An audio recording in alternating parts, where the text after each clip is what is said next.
My parents refused to pay my school but spent thousands on my sister's music dream, so I walked away and one cold move made them beg me on their knees. My name is Sarah, and I need to tell you something that changed my life forever. It happened on what should have been the most triumphant moment of my 22 years, the day I got accepted to Harvard Medical School. I'd been dreaming of becoming a doctor since I was 10 years old. When my grandmother died in a hospital where the staff seemed overwhelmed and understaffed, I promised myself I'd become the kind of doctor who would never let someone feel alone and scared in their final moments. That promise became my driving force through everything that followed. 12 years of relentless studying, volunteering at children's hospitals, shadowing physicians, and maintaining a perfect GPA through high school, and 4 years of undergraduate pre-med courses at Northwestern had led to this moment.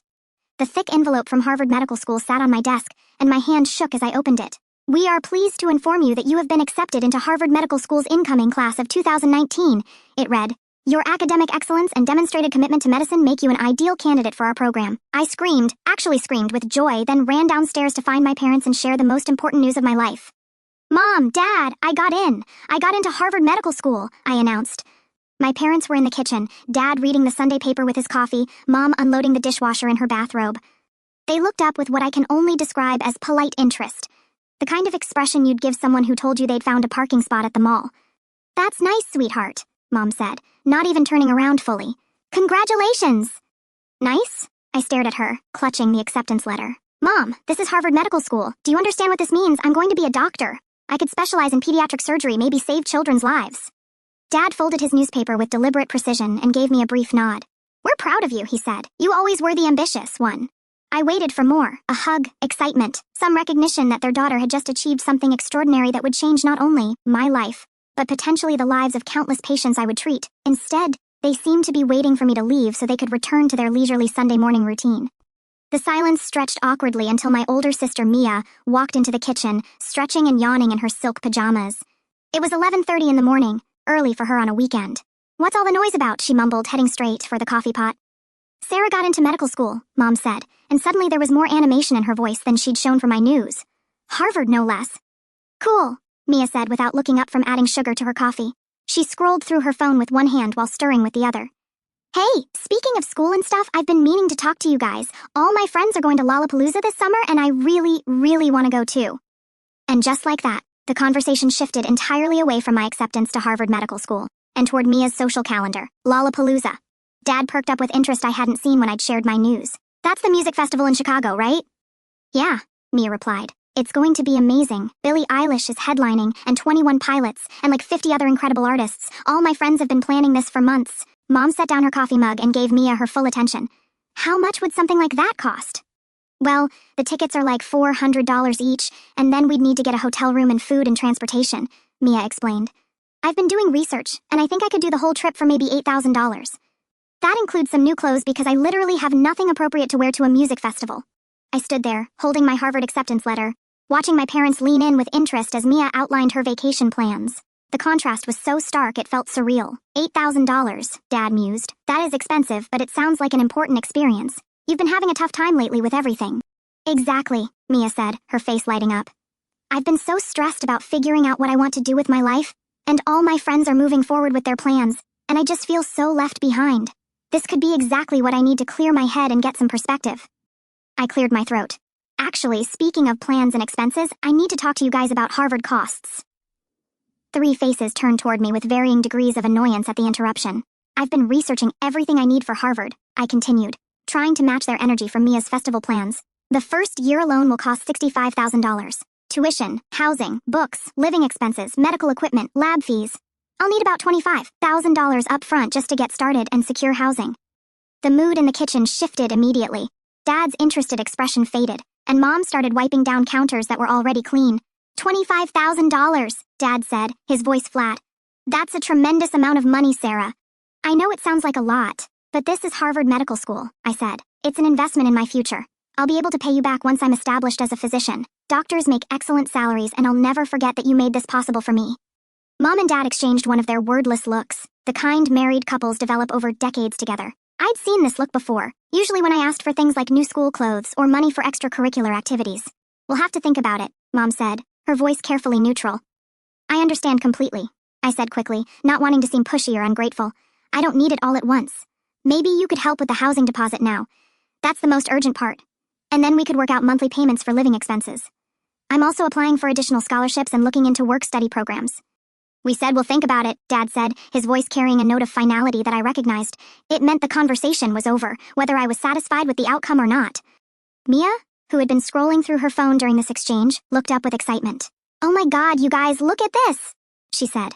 Taylor posted photos from last year's Lollapalooza and it looks absolutely incredible. "Look at these outfits." She shoved her phone toward our parents, who immediately crowded around to look at the pictures.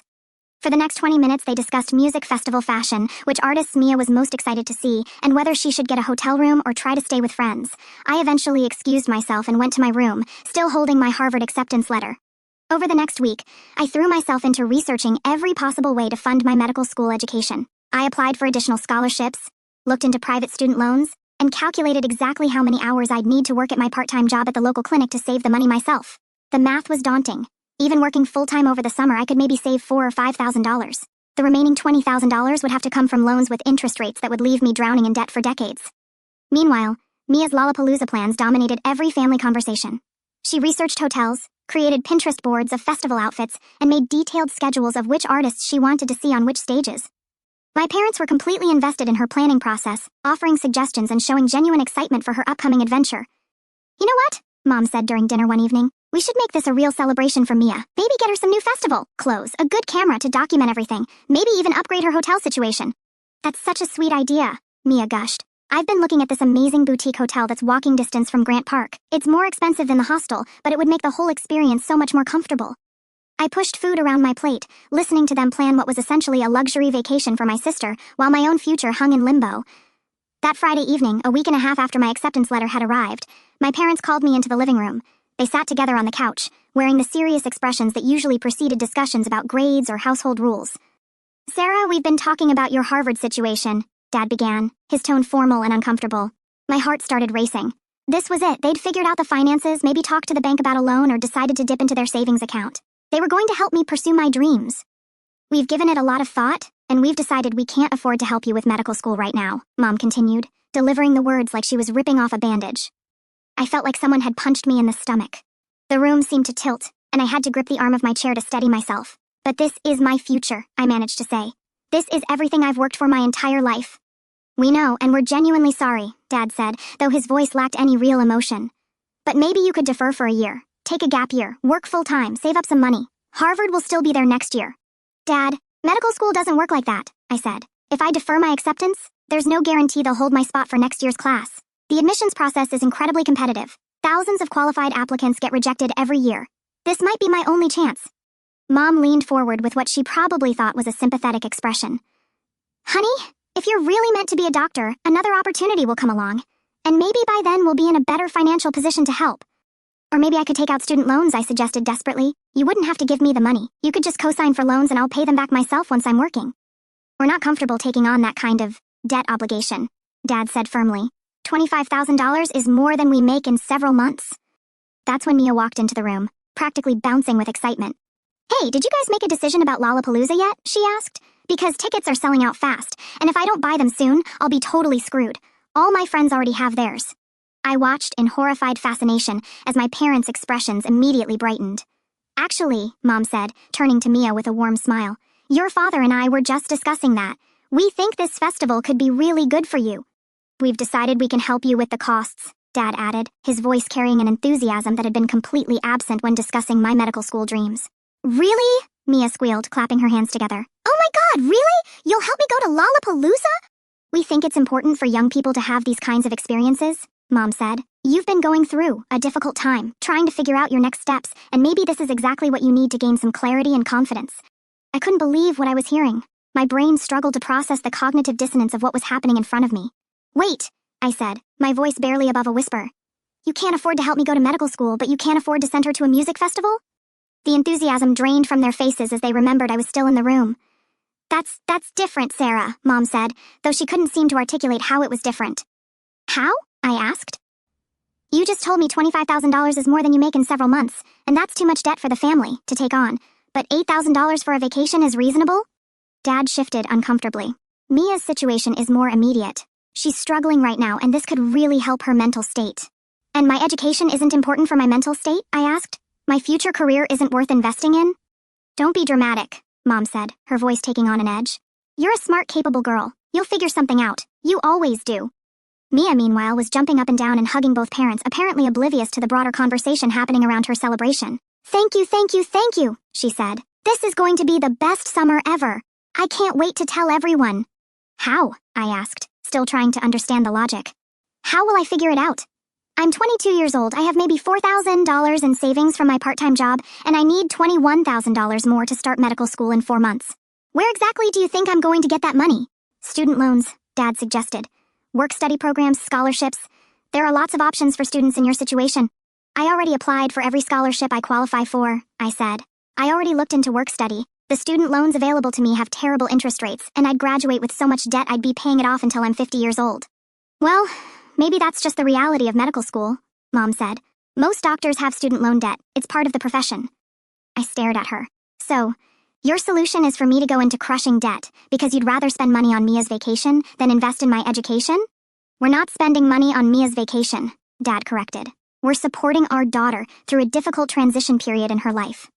And what about my transition period? I asked. I'm starting medical school. I'm beginning the journey to become a doctor to save lives, to make a meaningful contribution to society. Doesn't that deserve support too? The room fell silent, except for Mia, who was still on her phone, probably already posting about Lollapalooza on social media. You don't understand, Sarah, Mom finally said. Mia needs this more than you need our help with school. You're strong and independent. You'll find a way because that's who you are. I felt something break inside me, something that had been cracking for years, but finally shattered completely in that moment. I need support too, I said quietly. I've always needed support, but because I didn't scream and cry and make demands the way Mia does, you assumed I didn't need anything from you. That's not true, Dad protested, but his voice lacked conviction. It is true, I said. When I made honor roll every semester, you said, that's nice, and went back to whatever you were doing. When Mia passed a single class, you took her out to dinner to celebrate. When I won the science fair, you couldn't make it to the award ceremony because you were helping Mia with some crisis. When I got perfect SAT scores, you mentioned it once and then forgot about it. I stood up, suddenly feeling exhausted. I'm going to become a doctor, I said with more confidence than I felt, with or without your help, but I want you to remember this conversation. I want you to remember that when your daughter achieved something extraordinary, something that would change her life and potentially save other people's lives, you chose to invest in a music festival instead. Mia finally looked up from her phone. Why are you being so dramatic? She asked. It's just school. There will be other opportunities. I looked at my sister. Really looked at her. She was 22 years old, living at home, working part-time at a retail job when she felt like it, spending her days shopping and hanging out with friends. She had never shown interest in any particular career, never pursued any meaningful goals, never demonstrated any real ambition beyond her next social event. And my parents thought her entertainment was more important than my life's calling. You're right, Mia, I said finally. This is just school. Just like everything else I've ever cared about is just something. Just honor roll, just perfect attendance, just volunteering at the children's hospital, just getting into Harvard Medical School. All of it is just whatever, right? I headed toward the stairs, then turned back for one final observation. I hope you have an amazing time at Lollapalooza, I said. I really do. I hope it's everything you dreamed it would be, and I hope you remember it forever because it cost more than my parents were willing to invest in my future. That night, I sat in my room with my laptop crying as I researched private student loans and tried to figure out how to make my dreams happen without any family support. The interest rates were crushing, and even with the best-case scenario, I'd graduate with over $100,000 in debt. But as I worked through the financial calculations, something else was happening. My sadness was transforming into something harder and more determined. If my parents weren't going to invest in my future, I'd find people who would. The next morning, I called my best friend Emma and told her everything that had happened. I can't believe they did that to you, she said, her voice filled with the outrage my own parents should have felt on my behalf. Sarah, you've wanted to be a doctor since we were 10 years old. Your whole life has been leading to this moment. I know, I said. I just don't understand how they can see my dreams as optional but Mia's entertainment as essential. What are you going to do? Emma asked. I honestly don't know, I admitted. Maybe they're right. Maybe I should defer and try to save money for a year. No, Emma said, her voice fierce. Absolutely not. You're not giving up your dreams because your parents have screwed up priorities. Can you hold on? I want to talk to my parents about this. An hour later, Emma called me back. My parents want to see you, she said. Can you come over for dinner tonight? They have an idea. That evening, I sat in Emma's family's dining room, feeling nervous and embarrassed as I explained my situation to her parents. Let me make sure I understand this correctly, Dr. Peterson said after I'd finished my story. You were accepted to Harvard Medical School. You need $25,000 to get started, and your parents refused to help because they'd rather spend $8,000 on your sister's vacation. I nodded, feeling my cheeks burn with shame. There's nothing shameful about this situation, Mrs. Peterson said gently, apparently reading my expression. The shame belongs entirely to your parents. We've watched you grow up, Dr. Peterson continued. We've seen your dedication, your compassion, your absolute commitment to becoming a physician. Emma has told us about your volunteer work at the Children's Hospital, your perfect grades, your maturity and drive. You're exactly the kind of person who should be a doctor. Thank you, I whispered. So, here's what we propose, Mrs. Peterson said. We want to invest in your future. I looked up in surprise. We'll loan you the $25,000 you need, Dr. Peterson explained, not as charity, but as an investment. We'll set up a formal loan agreement with reasonable interest rates, much better than anything you'd get from a bank. You can pay us back once you're established in your career. I started crying. I can't ask you to do that. You're not asking, Mrs. Peterson said, smiling. We're offering. We believe in you, and we want to be part of helping you achieve something extraordinary. But why? I asked. Why would you invest in me when my own parents won't? Dr. Peterson and his wife exchanged a look. Because we recognize potential when we see it, he said. Because we understand that helping young people pursue their dreams is one of the most important things adults can do. And because we know that $25,000 invested in your education today will come back to the world 1,000-fold through all the lives you'll save as a physician. That night, I went home with a signed loan agreement and a check that would cover my Harvard expenses. I also went home with something even more valuable, the knowledge that there were adults in the world who saw my worth and were willing to invest in my future. I didn't tell my parents about the Petersons' loan immediately. Instead, I spent the next few days watching my family's dynamics with new clarity. Mia spent hours each day shopping for festival clothes, researching Chicago restaurants, and coordinating with her friends. My parents were completely invested in every detail of her planning process. They drove her to specialty stores to find the perfect boots, helped her research which hotels had the best rooftop pools, and listened with fascination as she described which artists she was most excited to see. Meanwhile, my acceptance to Harvard Medical School had become old news. When relatives called to congratulate me, my parents would say things like, "Yes, Sarah got into some medical school," with no enthusiasm or pride in their voices. The contrast was so stark, it would have been comical if it weren't so painful. A week later, I was having dinner with my family when I decided to share my news. I have an update about Harvard, I announced, setting down my fork. My parents looked up with mild interest. I've secured the funding I need for medical school, I said. I'll be starting in the fall as planned. Dad's eyebrows went up. Really? You got additional scholarship money? No, I said. Emma's family loaned me the money I need. The temperature in the room seemed to drop 10 degrees. You went behind our backs and borrowed money from neighbors? Mom's voice was sharp with disapproval. I went to people who believed in my future when my own family didn't, I said. You explained that you couldn't afford to invest $25,000 in my medical education, but you could afford to spend $8,000 on Mia's entertainment. I understood your priorities perfectly. Mia looked up from her phone, where she'd been scrolling through Instagram during dinner. Why are you making such a big deal about this? She asked. It's just money, and it's just school. There are lots of doctors in the world already. I stared at my sister, marveling at her complete inability to understand what medical school meant to me or why our parents' choice might have been hurtful. You're right, I said finally. It is just money, and you're about to spend $8,000 of it on a weekend of partying while I work 3 jobs during medical school to pay back the loan that should have been unnecessary. Don't be so dramatic, Mom sighed. The Petersons are wealthy. $25,000 is nothing to them.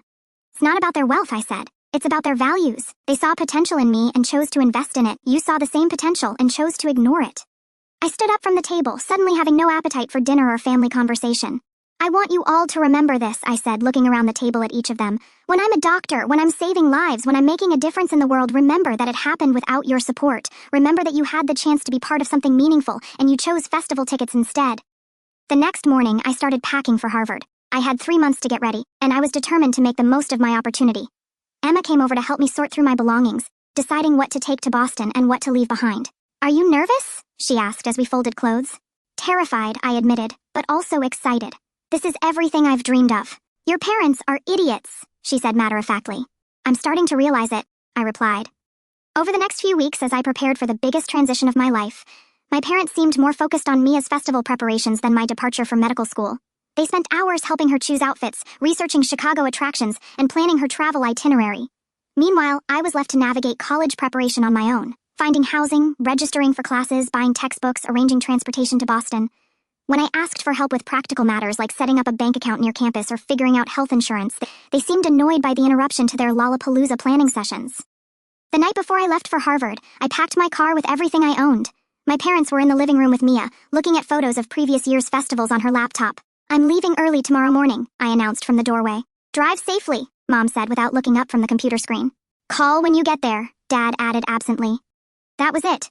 No emotional goodbye, no words of encouragement, no acknowledgement that their youngest daughter, was leaving home to pursue her dreams.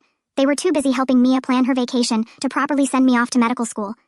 The next morning, I loaded the last of my belongings into my car as the sun came up. My parents were still asleep, and Mia was probably still scrolling through social media on her phone. Just as I was about to drive away, Emma and her parents appeared in their pajamas and robes. "We couldn't let you leave without a proper goodbye," Mrs. Peterson said, hugging me tightly.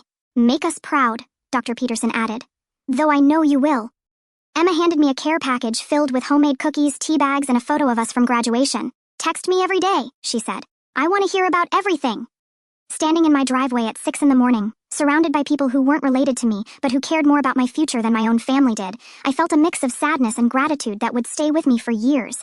As I drove toward Boston and the beginning of my medical career, I thought about the choice my parents had made. They'd chosen to invest in temporary happiness over permanent achievement, in entertainment over education, in my sister's immediate gratification over my lifelong dreams.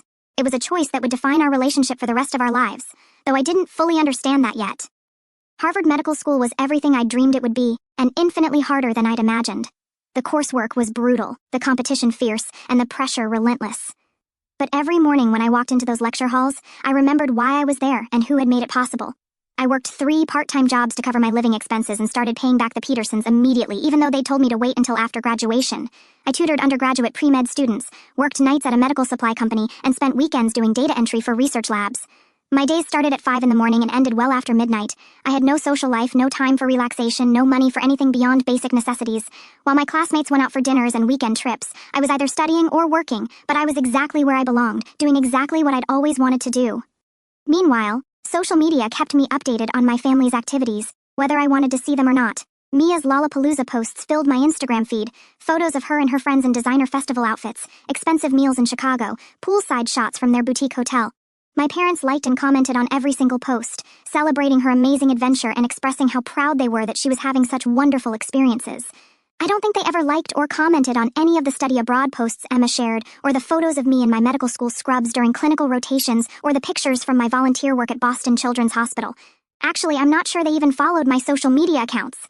By the end of my first year, I'd made the dean's list and been accepted into a competitive research program. When I called home to share the news, the conversation lasted less than 5 minutes. "That's great, honey," Mom said. "How are your grades?" "I just told you I made the dean's list," I said. "That means I'm in the top 10% of my class." "Oh, that's nice," she replied. "Hold on, Mia wants to tell you about her new job." Mia had gotten hired as a sales associate at a boutique clothing store, working about 20 hours a week when she felt like it. "Sarah, guess what?" she said. "I got that job at Bella's boutique. I get to work with clothes all day, and I get a discount on everything. It's like the perfect job for me." My parents were more excited about Mia's part-time retail position than they'd been about my acceptance into one of the world's most prestigious medical schools. After that phone call, I started calling home less frequently. By the middle of my second year, our communication had dwindled to brief conversations every few weeks, and even those felt forced and artificial. I was too busy anyway. Between coursework, clinical rotations, research projects, and my multiple jobs, I was learning to perform physical exams, diagnose diseases, interpret lab results, and work with patients. I was becoming the doctor I'd always dreamed of being. During my third-year clinical rotations, I discovered my passion for pediatric surgery. Working with sick children and their families, I felt like I'd found my calling within my calling. These tiny patients, fighting for their lives with such courage and resilience, reminded me every day why I'd wanted to become a doctor. I was particularly drawn to cardiac surgery, the intricate work of repairing children's hearts, giving them the chance at normal, healthy lives. It was challenging, demanding work that required absolute precision and years of additional training. But I knew it was my path. By my 4th year, I was being recruited by top residency programs across the country. My research had been published in respected medical journals. My clinical evaluations were outstanding, and my professors were writing glowing recommendation letters. When I matched into a surgical residency at Northwestern Memorial Hospital in Chicago, one of the most competitive programs in the country, I called home to share the news. "Chicago," Mom said. "That's nice. You'll be close to home again." "This is a huge accomplishment," I tried to explain. "Northwestern has one of the best surgery programs in the world. Matching there is incredibly competitive." "That's wonderful, dear," Mom said. "Your father and I are proud of you." But their voices lacked any real enthusiasm or understanding of what I'd achieved. Meanwhile, Mia had gotten engaged to her boyfriend of 6 months, a guy she'd met at a bar who worked construction when he could find jobs. My parents were over the moon about the engagement, already planning an elaborate wedding and talking about grandchildren. The contrast in their reactions told me everything I needed to know about their values and priorities. Medical school graduation came and went with little fanfare from my family. My parents attended the ceremony but seemed more interested in when it would be over so they could get back home. Emma and her parents flew in from our hometown, bringing flowers and taking dozens of photos. They treated my graduation like the major life milestone it was. After the ceremony, we all went to dinner at a nice restaurant near campus. "We're so proud of you," Mrs. Peterson said, raising her wine glass in a toast. "Dr. Sarah Williams has a nice ring to it." My parents smiled politely but didn't seem to fully grasp what I'd accomplished or what lay ahead. "So, what's next?" Dad asked. "More school, residency," I explained. 5 years of surgical training in Chicago, then potentially a fellowship in pediatric cardiac surgery. "More training?" Mom asked. "When do you actually start working as a real doctor?" I tried not to let their lack of understanding hurt me, but it did. They saw my medical career as an endless series of educational hoops to jump through, rather than the systematic progression toward expertise that would allow me to save lives. Surgical residency was the most demanding experience of my life. I worked 80 to 100 hours per week, taking call every third or fourth night, learning to operate under extreme pressure while chronically sleep-deprived. But I loved it. Every procedure I assisted with, every surgery I performed under supervision, every patient whose life I helped save, it all reinforced my sense of purpose and belonging. By my second year of residency, I was already being noticed by the attendings for my skill and dedication. My hands were steady, my judgment sound, my bedside manner compassionate but professional.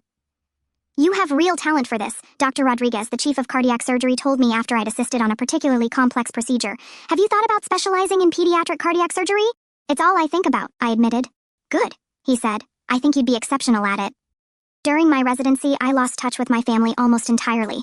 I was working such long hours that I barely had time for essential activities like eating and sleeping, let alone maintaining relationships with people who had never really supported my dreams. I heard updates through Emma, whose parents still lived in our hometown. Mia had gotten married in an expensive wedding that my parents had somehow managed to pay for. She'd had her first child a year later, then 2 more in quick succession. She and her husband lived in my parents' basement with their 3 kids, none of them working steadily. My parents, meanwhile, had never asked about my residency, my surgical training, or my career plans.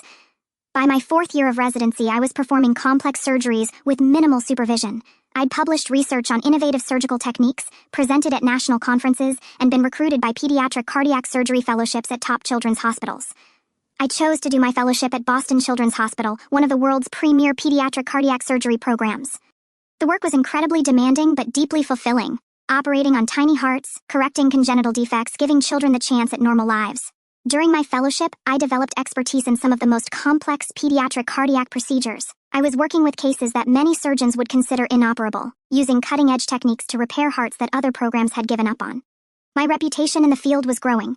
I was invited to speak at conferences, consulted on difficult cases from other hospitals, and recruited by children's hospitals across the country. When I finished my fellowship and was offered a position as an attending pediatric cardiac surgeon at Chicago Children's Hospital, I was 35 years old and finally ready to practice independently as the kind of doctor I'd dreamed of becoming. The salary was more money than I'd ever imagined making, enough to pay off my student loans within a few years, buy a beautiful condo overlooking Lake Michigan, and finally live comfortably while doing work I was passionate about. For the first time since leaving for college, I wasn't working multiple jobs, wasn't stressed about money, wasn't exhausted from trying to balance impossible demands. I was exactly where I belonged, doing exactly what I was meant to do.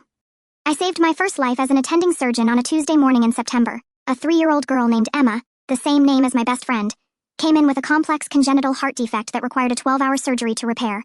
When I finally emerged from the operating room and told her parents that their daughter would live a normal, healthy life, they broke down crying with relief and gratitude. Standing in that hospital hallway, still in my surgical scrubs, watching these parents hold each other and thank me for saving their child's life, I thought about the journey that had brought me to this moment. Every sleepless night in medical school, every exhausting shift during residency, every sacrifice I'd made, it had all led to this. I was exactly where I belonged, doing exactly what I was meant to do. For 2 years, I threw myself completely into my work. I performed increasingly complex surgeries, built a reputation as one of the most skilled pediatric cardiac surgeons in the Midwest, and started developing innovative techniques that were being adopted by other programs. I bought a beautiful condo in downtown Chicago with floor-to-ceiling windows overlooking Lake Michigan. I furnished it carefully, choosing pieces that reflected the life I'd built for myself. Sophisticated, comfortable, earned through my own hard work. My relationship with Emma and her parents had remained strong throughout medical school and residency. They visited me in Chicago, celebrated my achievements, and had become the closest thing to family I had. Dr. and Mrs. Peterson had been repaid in full for their investment in my education, but they continued to be proud supporters of my career. "We always knew you'd be extraordinary," Mrs. Peterson told me during one of their visits. "But seeing what you've accomplished, the lives you're saving, it's beyond what we ever imagined." Meanwhile, I had no contact with my biological family. I'd heard through small-town gossip that my parents were struggling financially, that Dad had been laid off from the plant, that Mom was working multiple part-time jobs to make ends meet. Mia and her husband were still living in their basement with their 3 children, now in their early teens, none of the adults in the household maintaining steady employment. I felt sad about their situation, but not guilty. They'd made their choices, just as I'd made mine. It was during my 3rd year as an attending, when I was 38 years old and at the peak of my career, that my past caught up with me in the most unexpected way. I was finishing up a consultation in the cardiac ICU when one of our administrative staff approached me. "Dr. Williams, there are some people here who say they're your family," she said. "They don't have an appointment, but they're asking to see you. They say it's urgent." My heart started racing. I hadn't heard from my parents or sister in over 5 years. "What kind of urgent?" I asked. "They mentioned something about medical bills and needing help," she replied. "Should I have security escort them out?" I should have said yes. Should have had them removed from the hospital and continued with my day. But curiosity got the better of me. "Put them in conference room B," I said. "I'll be there in 10 minutes. I finished my consultation and walked slowly toward the conference room, trying to prepare myself for whatever I was about to encounter. Through the glass door, I could see 3 figures sitting at the table, my parents and Mia all looking older and more worn than I remembered. Dad's hair had gone completely gray, and he moved slowly, clearly dealing with some kind of health issue. Mom looked exhausted, her face lined with stress and worry. Mia appeared to have aged more than the 5 years since I'd last seen her. She looked tired and overwhelmed, her once perfect appearance now showing the strain of raising 3 young children. I took a deep breath and opened the door. "Sarah," Mom said, standing up immediately. "Oh my God, look at you." I remained standing near the door, still wearing my surgical scrubs and white coat. "What are you doing here?" "We've been trying to reach you," Dad said, his voice weaker than I remembered. "We hired someone to find your contact information, but you'd changed everything." "Maybe there was a reason for that," I said. Mom's eyes filled with tears. "Sweetheart, we need to talk to you. We need your help." "Help with what?" I asked. Dad cleared his throat uncomfortably. "I had a heart attack 6 months ago, a bad one. I needed emergency surgery and there have been complications. The medical bills are..." He paused, looking embarrassed. "They're destroying us. We're going to lose the house," Mom added quickly. "Everything we've worked for our entire lives. And you thought maybe since I'm a doctor now, since I'm doing so well, I'd pay your medical bills," I said. "Your family, Sarah," Mia spoke up for the first time. "Family helps each other." I looked at my sister. Really, looked at her. She was 34 years old, still living with our parents, still depending on them for housing and support while raising 3 children with a husband who couldn't keep steady work. "Family helps each other," I repeated slowly. "That's interesting." "We know we haven't been in touch lately," Mom continued. "But that doesn't change the fact that we're your family. We raised you. We loved you. We gave you everything we could." "Everything you could," I said, still standing by the door. "Let me ask you something. Do you remember why we stopped speaking?" They exchanged glances, the same wordless communication I remembered from my childhood. "There were some disagreements," Dad said vaguely. "But that's all in the past now." "Disagreements," I said. "Is that what we're calling it?" I moved closer to the table but didn't sit down. "Do you remember Harvard Medical School?" The room got very quiet. "Do you remember me getting accepted to one of the most prestigious medical programs in the world and asking for your help to make it possible?" Mom shifted uncomfortably. "Sarah, that was so long ago." 16 years ago, I said. "I needed $25,000 to start medical school. Do you remember what you told me?" "We told you we couldn't afford it," Dad said quietly. "Right," I said. "You couldn't afford $25,000 for my medical education, but do you remember what you could afford?" Silence. "Mia's trip to Lollapalooza," I said. $8,000 for a music festival. Mia looked confused. "What does that have to do with anything? That was totally different." "Different how?" I asked. "It just was," she said. "That was about me needing experiences and figuring out my life. Your thing was just school." I stared at her. Even now, 16 years later, she still didn't understand. "My thing was just school," I repeated. "Medical school at Harvard. Just school." I walked over to the window, looking out at the Chicago skyline. "Let me tell you what happened after you chose to invest in Mia's entertainment instead of my education." I turned back to face them. "I had to borrow that $25,000 from Emma's family, people who weren't related to me but believed in my potential more than you did." "We always believed in you," Mom protested. "No, you didn't," I said. "If you'd believed in me, you would have found a way to help me. Instead, you told me I'd figure it out because I always did." I sat down across from them, finally ready to have this conversation. So I figured it out. I worked 3 jobs during medical school while carrying a full course load. I lived on ramen noodles and slept 4 hours a night for 4 years. I studied until my eyes burned while Mia posted photos of her adventures on social media. Adventures you funded. Dad looked ashamed. "We didn't realize." "You didn't want to realize," I said. "It was easier to assume I was fine than to acknowledge that your favoritism was hurting me." I leaned back in my chair. I graduated summa cum laude from Harvard Medical School. I completed one of the most competitive surgical residencies in the country. I did a fellowship in pediatric cardiac surgery at Boston Children's Hospital. I'm now one of the leading pediatric cardiac surgeons in the Midwest. Their eyes widened as I listed my achievements. I save children's lives for a living, I continued. Last week I performed surgery on a 2-year-old with hypoplastic left heart syndrome, a condition that's fatal without intervention. That little girl is going home to her family because of skills I developed through the education you refused to support. We're so proud of you, Mom whispered. Are you? I asked. Because you've never once asked about my career. You've never celebrated my achievements. You've never shown any interest in the work I do. I stood up and walked to a cabinet in the corner of the room, pulling out a medical journal. This is the Journal of Pediatric Cardiac Surgery, I said. See this article? I pointed to a paper with my name as lead author. I developed a new technique for repairing certain congenital heart defects. It's being used in children's hospitals around the world now, saving lives and improving outcomes for kids who might not have had a chance otherwise. I set the journal on the table in front of them. This is what your $25,000 could have contributed to, I said. Instead, you chose a music festival. The room was silent except for the sound of Mom crying softly. Sarah, Dad said finally, we know we made mistakes. We know we should have supported you better, but we're family. Doesn't that count for something? I thought about his question seriously. You know what I learned about family during medical school? I said. I learned that family isn't just about biology, it's about choice. It's about showing up. It's about investing in each other's dreams and celebrating each other's successes. I pointed toward the door. Emma's parents became my family when they chose to invest in my future. My colleagues became my family when they mentored me and supported my career. My patients' families become part of my extended family when they trust me with their children's lives. But we're your real family, Mia said desperately. No, you're not, I said. You're the people who gave birth to me and raised me, but you were never truly my family in the ways that matter. I sat back down looking at each of them. Do you want to know what I make as a pediatric cardiac surgeon? They nodded eagerly. My annual salary is $450,000, I said. Last year I made an additional $100,000 from consulting and speaking engagements. Dad's eyes lit up, the same expression I'd seen when he talked about Mia's needs over the years. The $25,000 you refused to give me, I continued. I now make that much in 3 weeks. The $8,000 you spent on Lollapalooza. That's what I spend on a weekend vacation. I leaned forward. Every month, I put away more money in savings than you make in a year.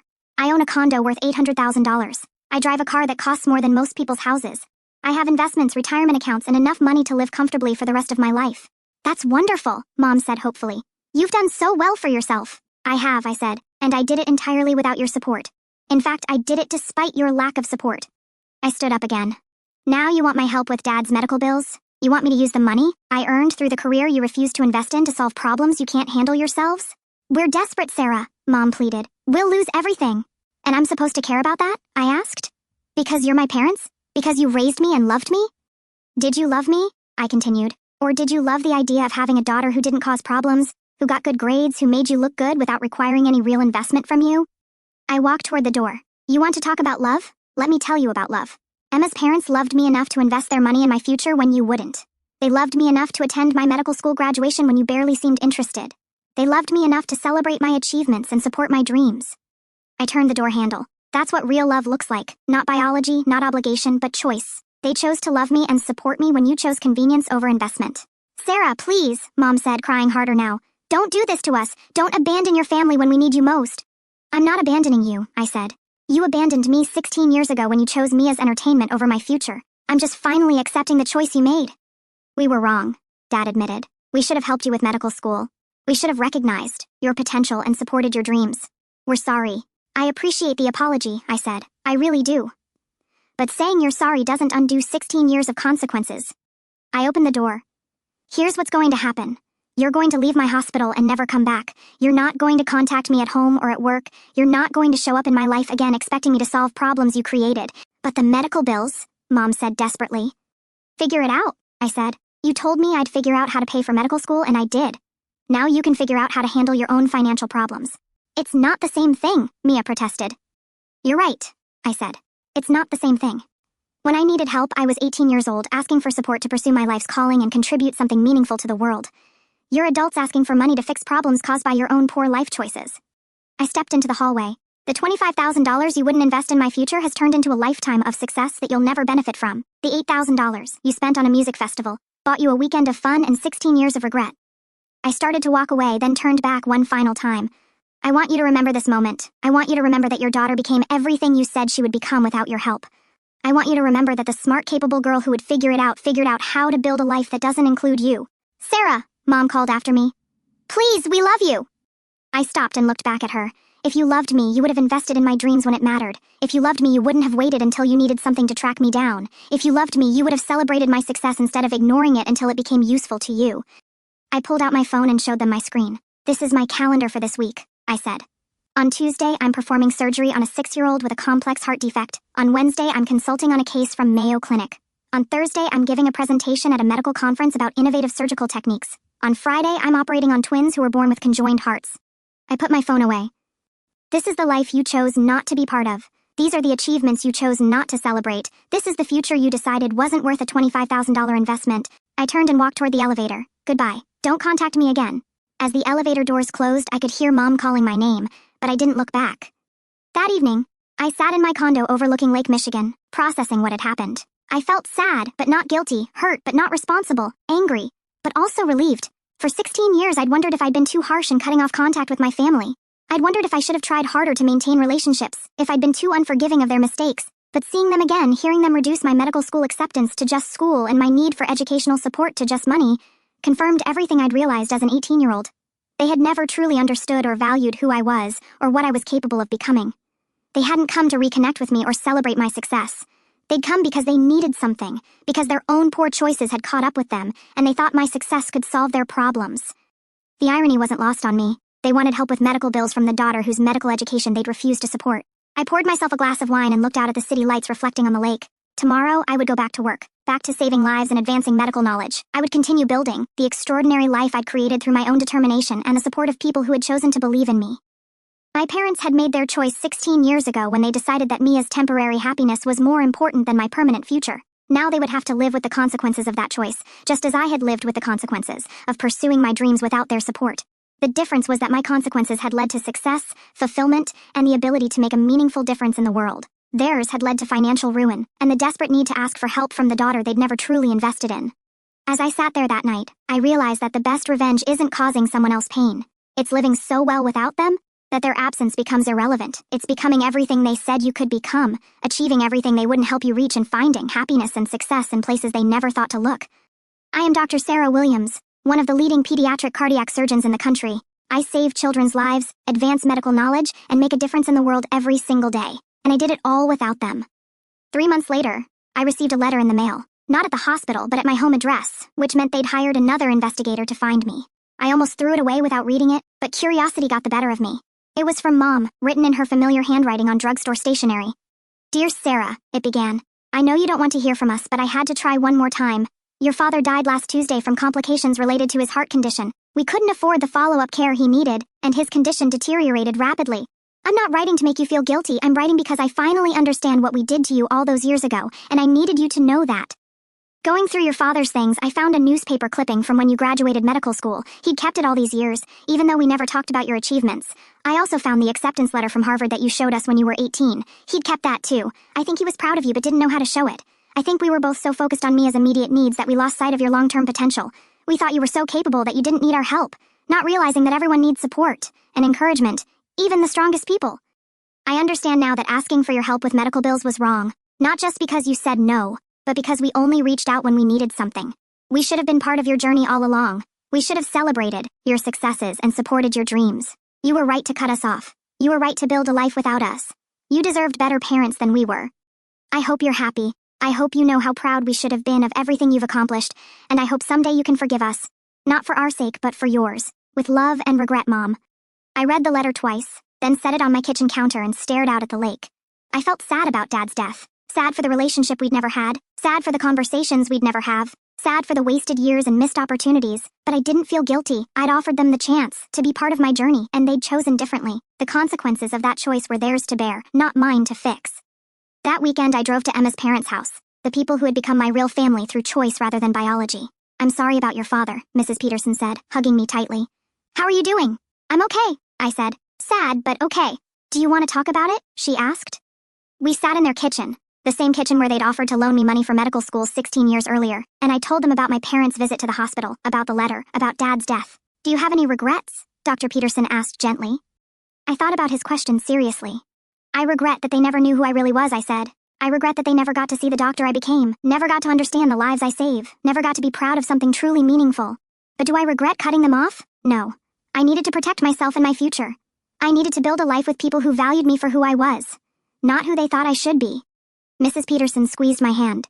You made the right choice, she said. It takes courage to walk away from toxic relationships, even when they're family.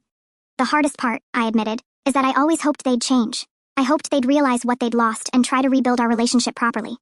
Instead, they only came back when they needed something. That tells you everything you need to know about their priorities, Dr. Peterson said. He was right. Even facing financial ruin, even losing Dad to a medical condition that might have been treatable with better care, they'd approached me as a solution to their problems, rather than as a daughter they'd wronged and wanted to reconnect with. That evening, I wrote Mom a brief response. I'm sorry for your loss and for the circumstances surrounding Dad's death. I hope you and me are able to find stability and peace. I appreciate your letter and your acknowledgement of what happened between us. It means something to me that you finally understand why I made the choices I did. I wish things could have been different, but I've built a good life with people who value and support me. I hope you can find the same.